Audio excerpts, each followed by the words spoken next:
Hello friends, मेरे डेजर classes में फिर से मैं आप लोग का बहुत बहुत यहाँ पे स्वागत करता हूँ। तो फ्रेंड, हम छत्तीसगढ़ के पूरा यहाँ पे हिस्ट्री के क्वेश्चन यहाँ पे छत्तीसगढ़ के इतिहास के बारे में हम कल पहले पार्ट में इसके डाला थे। हमारा सेकेंड पार्ट है।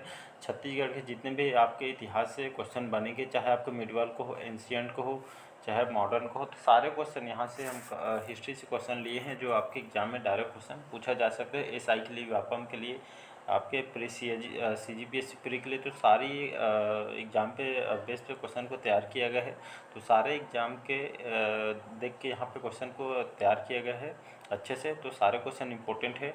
तो छत्तीसगढ़ के इतिहास से क्वेश्चन आएगा तो वहाँ से आपसे कवर हो जाएगा। तो चलिए स्टार्ट करते हैं। ये हमारा सेकेंड पार्ट है। पहला पार्ट मैंने कल के डाल दिया, नहीं देखूँगा तो जाके देख सकते हैं। तो क्वेश्चन पहला है 30 क्वेश्चन तक किए थे हम, 13 क्वेश्चन तक, 14 से हम बढ़ेंगे। हमारा सेकेंड पार्ट है। तो क्वेश्चन है, मराठों द्वारा सन 1790 ईस्वी में शासन की सुविधा के लिए संपर्क क्षेत्र को अनेक परगनों में विभाजित किया गया था। तो परगने के इस प्रमुख अधिकारी को क्या कहा जाता था? तो आपके बरार पांडे, पोतदार, कमाविसदार, या डी है आपका बड़का। तो इसका जो सही ऑप्शन हो जाएगा सी ऑप्शन, कमाविसदार। तो याद रखिए। तो मराठों द्वारा सन 1790 ईस्वी में शासन की सुविधा के लिए संपर्क क्षेत्र को अनेक परगनों में विभाजित किया गया था। जो परगने के जो प्रमुख अधिकारी को कमाविसदार कहा जाता था। मराठी जो कालीन शासन व्यवस्था में, याद रखिए, कमाविसदार जो होते थे परगना का सर्वोच्च अधिकारी होता था और जो सूबेदार के प्रति उत्तरदायी होता था। और एक क्वेश्चन आपके CGPSC में क्वेश्चन को पूछा गया है, तो याद रखिए, परगना का सर्वोच्च अधिकारी होता था कमाविसदार, और सूबेदार के प्रति उत्तरदायी भी होता था। और अपने क्षेत्र में शांति सुरक्षा के साथ साथ राजस्व वसूली भी इन लोग करते थे। कमाविसदार लोग आपके कार्यों का इन लोग निर्वहन पूर्ण रूप से इन लोग करते थे, जिसमें आपके नागरिक, सैनिक, वित्तीय दायित्वों का इन लोग वहन करते थे। तो इम्पोर्टेंट क्वेश्चन याद रखिएगा, आपके एग्जाम पे बेस पे क्वेश्चन को तैयार किया गया है। तो वही मैं यहाँ पे बात करूँ बरार पांडे का। तो बरार पांडे जो होते थे, बरार पांडे लोग, इन लोग यहाँ प्रत्येक गांव के कृषि उत्पादकता के आधार पर लगान का निर्धारण इन लोग करते थे। लगान वाला के इन लोग निर्धारण करते थे। वहीं आपको मैं बात करूँ पोतदार, तो पोतदार होते थे, यह खजांची के रूप में लोग कार्य करते थे। तो याद रखिए, आपका कमाविसदार हो गया, आपका आ जाता है बड़कर जो होते थे, इन लोग परगने की सामान्य स्थिति की इन लोग सूचना देने का इन लोग काम करते थे।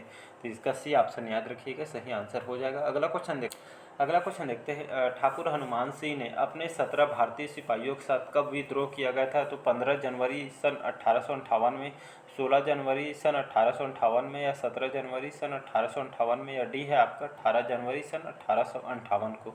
तो इसका डी ऑप्शन सही हो जाएगा, सन 18 जनवरी। याद रखिए, सन को भी आपको याद रखना है डाटा को, क्योंकि क्वेश्चन कहीं से भी उठा सकता है। तो सन 18 जनवरी सन 1858 में ठाकुर हनुमान सिंह जी ने अपने दोस्तों के साथ 17 जो भारतीय सिपाहियों के साथ उन्होंने यहाँ पे विद्रोह किया था आपके 18 जनवरी सन 1858 में। तो 17 भारतीय सिपाहियों के साथ उन्होंने 18 जनवरी 1858 को विद्रोह किया था, और उन्होंने मेजर सिडवेल की हत्या इन्होंने की थी। तो वहीं मैं बात करूं हनुमान जी की, तो इन्होंने 1857 की क्रांति के इनको मंगल पांडे से प्रभावित होकर अपने साथियों के साथ इन्होंने सिडवेल की हत्या की थी। याद रखिए, कौन से पद पे ये कार्य करते थे? हनुमान सिंह, जो कि 3री बटालियन में मैगजीन लश्कर पर पद पर कार्यरत थे।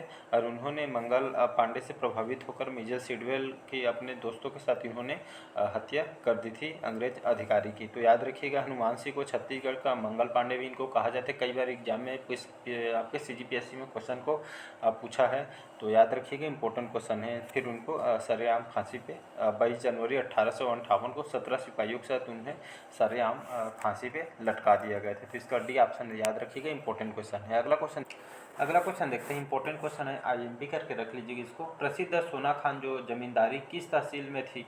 तो बिलाईगढ़, बिंद्रानवागढ़, बलौदा बाजार, या डी है आपके बागबाहरा। तो याद रखिए, इसका सी ऑप्शन सही हो जाएगा। तो प्रसिद्ध जो सोना खान जो जमींदारी बलौदा बाजार तहसील के अंतर्गत आता था। सोना खान जो विद्रोह था सन 1856 में यह विद्रोह हुआ था। याद रखिए, इस कौन से स्थान पे हुआ था? तो आपका जो सोना खान बलौदा बाजार के अंतर्गत आता है, यहाँ पे हुआ था। नेतृत्व करते इसके कौन थे? तो वी नारायण सिंह, जो कि सोना खान के जमींदार थे, और वो आपके बिंझवाल जनजाति के थे। तो याद रखिएगा, इंपॉर्टेंट क्वेश्चन यहाँ से बनते हैं जो आपके एग्जाम के लिए बहुत ही ज़्यादा इंपॉर्टेंट है। तो याद रखिए, बिंझवार जनजाति के थे आपके वीर नारायण जी, और इनको छत्तीसगढ़ के जो हमारे वीर नारायण सिंह जी को छत्तीसगढ़ स्वतंत्रता संग्राम की इनको प्रथम शहीद इनको जो कि कहे जाते हैं। तो इंपॉर्टेंट क्वेश्चन याद रखिएगा आपके एग्जाम के लिए। अगला क्वेश्चन देखते हैं। अगला क्वेश्चन देखते हैं, दक्षिण कोसल के कलचुरियों के समकालीन बस्तर में कौन सा राजवंश स्थापित किया गया था? तो आपके सोमवंश, छिंदक नागवंश, बाणवंश, या डी है आपके पांडु वंश। तो इसका जो सही ऑप्शन हो जाएगा बी ऑप्शन, छिंदक नागवंश। तो याद रखिए, दक्षिण कोसल के जो कलचुरियों के जो समकालीन बस्तर में छिंदक नागवंशियों का शासनकाल था। याद रखिए, इसका बी ऑप्शन सही हो जाएगा। छिंदक नागवंश के जो निपति जो भूषण है इसके संस्थापक है छिंदक नागवंश के। याद रखिएगा, अंतिम शासक कौन है छिंदक नागवंश के? तो हरिश्चंद्र जो अंतिम शासक है, इसको याद रखिएगा। इंपॉर्टेंट क्वेश्चन यहाँ से बन सकते हैं। अगला क्वेश्चन देखते हैं। अगला क्वेश्चन देखते हैं, छत्तीसगढ़ के प्रसिद्ध भूमकाल विद्रोह कब हुआ था, कौन से सन में हुआ था? तो 1910 में, 1915 में, 1925 में, डी है 1942 में। तो इसका सही ऑप्शन हो जाएगा ए ऑप्शन, सन 1910 में छत्तीसगढ़ के जो प्रसिद्ध भूमकाल विद्रोह हुआ था वो आपके 1910 के सन में। कई बार इसको रिपीट किया गया एग्जाम में, तो याद रखिएगा सन 1910 में छत्तीसगढ़ के प्रसिद्ध भूमकाल विद्रोह कालेंद्र सिंह के नेतृत्व में 1910 में हुआ था। याद रखिएगा, कौन से डेट में हुआ था? तो सन 1910 में हुआ था। शासक कौन थे? तो रुद्र प्रताप देव इसके जो कि शासक। अगर आपसे क्वेश्चन पूछ दे कि भूमकाल विद्रोह जो फरवरी 1910 में हुआ था, इसके शासक कौन है? तो आपको आंसर में रुद्र प्रताप देव लेना है, याद रखिए। और अगर आपसे पूछे भूमकाल विद्रोह के जो विद्रोह के किसके नेतृत्व में हुआ था, तो कालेंद्र सिंह के नेतृत्व में आपको आंसर लेना है। तो याद रखिएगा, यहाँ के दीवान कौन थे? तो बैजनाथ जो पांडा थे यहाँ के दीवान थे। तो याद रखिएगा। अगला क्वेश्चन देखते हैं, किस राजा के समय जगदलपुर की टाउन प्लानिंग के अनुसार चौराहा का शहर बनाया गया था? तो आपके अजमेर सिंह, रुद्र प्रताप देव, प्रवीर चंद्र भंजदेव, महिपाल देव। तो इसका बी ऑप्शन सही हो जाएगा। राजा जो रुद्र प्रताप देव थे इनके समय जगदलपुर की टाउन प्लानिंग के अनुसार चौराहा का शहर बनाया गया था आपके रुद्र प्रताप के देव के शासनकाल में। तो याद रखिए, राजा रुद्र प्रताप के समय जगदलपुर की टाउन प्लानिंग के अनुसार चौराहा का शहर बनाया। और यहाँ पे कहा भी जाता है जो रुद्र प्रताप देव है इनको उपाधि भी दी गई है सेंट ऑफ जेरूसलम के, इनको ब्रिटिश साम्राज्य के द्वारा सेंट ऑफ जेरूसलम की उपाधि इनको दी गई है आपके रुद्र प्रताप देव की। तो याद रखिए, जगदलपुर का जो नगर नियोजन पर इन्होंने चौराहा का नगर इनके द्वारा बनवाया गया है। तो याद रखिए, बस्तर में जो घौटी पौनी जो प्रथा है महिलाओं के क्रय विक्रय से संबंधित जो यह प्रथा है इनके द्वारा शुरुआत की गई थी। तो याद रखिएगा। अगला क्वेश्चन तरफ बढ़ते हैं, बिलासपुर के सोमवंशी शासकों को पराजित कर किस वंश ने यहाँ पे शासन स्थापित किया था? तो आपके नल वंश ने, बाण वंश ने, छिंदक नागवंश ने, या डी है आपके पांडु वंश ने। तो इसका सही ऑप्शन हो जाएगा नल वंश। तो बिलासपुर के जो सोमवंश जो शासकों को यहाँ पे पराजित कर आपके कौन से वंश ने यहाँ पे शासन स्थापित किया था? तो आपके नल वंश ने यहाँ पे स्थापित किया था। नल वंश के जो लगभग इनका जो शासनकाल है लगभग 4वीं सदी में इन्होंने लगभग शासन करने स्टार्ट किया था। इसकी जो राजधानी थी नलवंशी जो राजाओं की, इनकी राजधानी कहाँ बनाई थी? तो पुष्करी, भोपालपट्टनम और कोरापुट उड़ीसा को इन लोग राजधानी बनाई थी। शासक क्षेत्र तो आपके दंडकारण्य, महाकांतार ये आपके शासन क्षेत्र था। संस्थापक नलवंश के संस्थापक कौन है? तो आपके शिशुक इसके नलवंश के संस्थापक है। याद रखिएगा। वास्तविक अगर संस्थापक पूछा जाए नलवंश के तो आपको वराह राज लेना है आंसर में। तो याद रखिएगा, वर्णन कहाँ से मिलता है नलवंश का? तो आपके वायु पुराण से मिलते ही, याद रखिएगा। तो यहाँ से जो नलवंश के जो मुद्रा कहाँ से मिला है? तो आपके अड़ेंगा से, केशकाल कोंडा गाँव से इनकी नलवंशी जो शासकों के मुद्रा यहाँ से प्राप्त हुई है। तो इसका ए ऑप्शन सही हो जाएगा। नेक्स्ट क्वेश्चन अगला क्वेश्चन देखते हैं, विश्व की प्राचीनतम नाट्यशाला का जो अवशेष सरगुजा जिले की किस गुफा से प्राप्त है? तो मोस्ट इंपोर्टेंट क्वेश्चन है, IMP करके रख लीजिएगा। तो रानी गुफा से, सीता गुफा से, जोगी मारा गुफा से, या आपके डी है उपयुक्त में से सभी। तो इसका जो सही ऑप्शन हो जाएगा सीता गुफा। याद रखिए, इसका बी ऑप्शन सही है। सीता गुफा को हम सीता बेंग रखी गुफा भी कहते हैं। आपके कहाँ स्थित है? तो आपके सरगुजा जिले में स्थित है, याद रखिएगा। तो विश्व की जो प्राचीनतम नाट्यशाला का जो अवशेष सरगुजा जिले के सीता गुफा से प्राप्त हुआ है।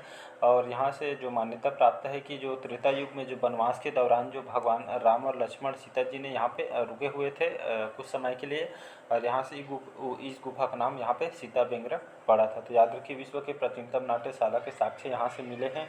लगभग 200 ईसा पूर्व में भरत मुनि ने अपनी नाट्यशाला की रचना यहाँ से की हुई है। तो याद रखिए, इंपॉर्टेंट क्वेश्चन, इसका बी ऑप्शन सही हो जाएगा। अगला क्वेश्चन देखते इंपॉर्टेंट क्वेश्चन याद रखिएगा। छत्तीसगढ़ में भोसले शासन का कार्यकाल है 1758 से लेकर 70 ईस्वी तक, 1758 से 87 ईस्वी तक, आपका 1758 से 1818 ईस्वी तक, या डी है 1818 से 1830 ईस्वी तक। इसका जो सही ऑप्शन हो जाएगा सन 1758 से लेकर 1787 तक आपके छत्तीसगढ़ में भोसले शासन का कार्यकाल रहा था, याद रखिएगा। वहीं मैं बात करूं आपके छत्तीसगढ़ भोसले शासन के, जिसके प्रथम शासक बीबा जी भोसले थे। इसके बाद चिमड़ा जी भोसले आए, फिर तीसरे में थर्ड में बेंको जी भोसले आए, फिर लास्ट में अप्पा जी भोसले। इनका क्रमवार भी पूछा जा सकता है, तो बीबा जी भोसले, चिमड़ा जी भोसले, बिंको जी भोसले और चौथा अप्पा जी भोसले, इनका क्रमवार है। तो इनको आपको याद रखना है। तो बीबा जी भोसले जो कि छत्तीसगढ़ के प्रथम मराठा शासक हैं, याद रखिए। राजधानी कहाँ बनाए थे? तो रतनपुर को इन्होंने मराठों की छत्तीसगढ़ की प्रथम राजधानी बनाया था रतनपुर को। तो याद रखिएगा, इंपॉर्टेंट क्वेश्चन है। तो बढ़ते हैं अगला क्वेश्चन तरफ। अगला क्वेश्चन देखते हैं। वर्ष 1906 में पंडित सुंदरलाल शर्मा ने समित्र मंडल नामक संस्था की स्थापना की थी। इस संस्था का क्या उद्देश्य था? तो समाज सुधार और जनता में राष्ट्रीयता की भावना उत्पन्न करना, बी है जनता को स्थानीय जमींदारों और उनके कारिंदों के शोषण से मुक्त कराना, या अंग्रेजी सत्ता को बलपूर्वक देश से हटाना था, या डी है उपयुक्त सभी। तो इसका आपका ए ऑप्शन सही हो जाएगा। तो सन 1906 में सुंदरलाल शर्मा जी ने समित्र मंडल नामक की संस्था की स्थापना की। तो याद रखिएगा, समित्र मंडल की स्थापना कौन से सन में की है? तो सन 1906 में। कौन से उद्देश्य से किया था? तो समाज सुधार और जनता में उनके हित के लिए राष्ट्रीयता की भावना उत्पन्न करना इसका मुख्य उद्देश्य था। तो इसका ए ऑप्शन सही हो जाएगा। नेक्स्ट क्वेश्चन देखते हैं। अगला क्वेश्चन देखते हैं। अंग्रेजों द्वारा छत्तीसगढ़ के जो गठित प्रथम प्रादेशिक सेना का जो प्रथम कमांडर कौन था? तो captain Marxon, colonel Campbell, captain Sleeman, या डी है आपका कैप्टन क्राफर्ड। तो इसका सही ऑप्शन हो जाएगा ए ऑप्शन, कैप्टन जो मार्क्सन थे। इसको अंग्रेजों द्वारा छत्तीसगढ़ के लिए जो गठित प्रथम प्रादेशिक सेना का प्रथम कमांडर इनको बनाया गया था। तो याद रखना, इसका ए ऑप्शन सही हो जाएगा, कैप्टन मार्क्सन। याद। अगला क्वेश्चन देखते हैं। रायपुर जिला राजनीतिक सम्मेलन कब आयोजित हुआ था? तो मई 1921 में, मई 1922 में, तो मई 1923 में, या डी है आपके मई 1920 में। इसका सही ऑप्शन हो जाएगा। तो रायपुर जिला जो राजनीतिक सम्मेलन कब कौन से डेट पर आयोजन किया गया था? तो सन आपके 1922 में मई में इसका आयोजन किया गया था, रायपुर जिला राजनीतिक सम्मेलन। तो मई 1922 आपको आंसर लेना है, याद रखिएगा। अगला क्वेश्चन देखते हैं। छत्तीसगढ़ के किस नगर की तुलना कुबेर नगर से की जाती है? तो राजिम को, रतनपुर को, सिरपुर को, या डी आपके रायपुर को। तो इसका सही ऑप्शन हो जाएगा बी ऑप्शन, सिरपुर को। तो याद रखिएगा, तो छत्तीसगढ़ के आपके जो सिरपुर को जो आपके छत्तीसगढ़ के रतनपुर नगर की तुलना जो किससे की जाती है? तो कुबेर नगर से की जाती है, आपके सिरपुर से। तो याद रख, तो रतनपुर के नगर की तुलना किससे की जाती है? तो आपके कुबेर नगर से की जाती है। तो इसका आपका बी ऑप्शन रतनपुर सही आंसर हो जाएगा। याद रखिए, इसका बी ऑप्शन रतनपुर है। तो बी ऑप्शन याद रखिएगा। अगला क्वेश्चन देखते हैं। छत्तीसगढ़ की सर्वाधिक प्राचीन मूर्ति किस जिले से प्राप्त हुई है? तो आपके रायपुर से, बिलासपुर से, बस्तर से, या डी आपके रायगढ़ से। तो इसका सही ऑप्शन हो जाएगा बी ऑप्शन, बिलासपुर से। तो छत्तीसगढ़ की जो सर्वाधिक मात्रा में जो प्राचीन काल के प्राचीन मूर्ति किस जिले से प्राप्त हुई है? तो आपके बिलासपुर जिले से प्राप्त हुई। तो सर्वाधिक प्राचीन मूर्ति बिलासपुर जिले से प्राप्त हुई। तो याद रखिएगा। अगला क्वेश्चन देखते हैं। छत्तीसगढ़ क्षेत्र में स्वतंत्र शिक्षा विभाग की स्थापना किस वर्ष हुई थी? सन 1910 में, 1911 में, 1912 में, या डी है 1913 में। तो सन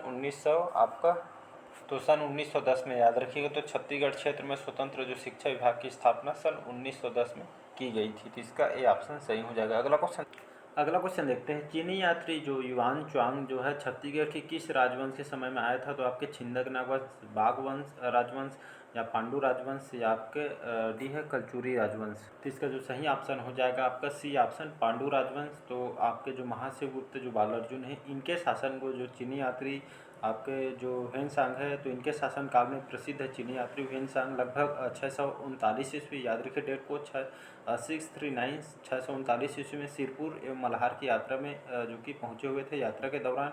और इनके द्वारा यहाँ पे ह्वेनसांग ने अपनी यात्रा के दौरान उन्होंने जो उनकी जो पुस्तक है सीयूकी में इनका वर्णन किया है छत्तीसगढ़ के बारे में, जिसके छत्तीसगढ़ को कियासलो के नाम से इन्होंने वर्णित किया गया है। तो याद रखिए, यहाँ से क्वेश्चन आपसे पूछा जा सकता है। अगला क्वेश्चन देखते हैं। तो इसका सी ऑप्शन पांडु राजवंश हो जाएगा। याद रखिए इनके शासनकाल में चीनी यात्री वैसा आए हुए थे 639 ईस्वी में। अगला क्वेश्चन देखते हैं, स्वतंत्रता संग्राम जो सेनानी सुरेंद्र साय कहाँ के जमींदार थे? तो रायपुर, संबलपुर, धर्मजयगढ़ या सोना खान। तो स्वतंत्रता जो संग्राम सेनानी जो सुरेंद्र साय जी थे कहाँ के जमींदार थे? तो आपके संबलपुर के थे। याद रखिए, तो स्वतंत्रता जो संग्राम सेनानी सुरेंद्र साय संबलपुर के जो कि आपके उड़ीसा में आता है, तो यहाँ के जमींदार थे। सुरेंद्र साय का जन्म 23 जनवरी सन आपके 1809 में आपके खीरागांव में इनका जन्म हुआ। याद रखिए कौन से स्थान के संबलपुर आपके उड़ीसा में आता है?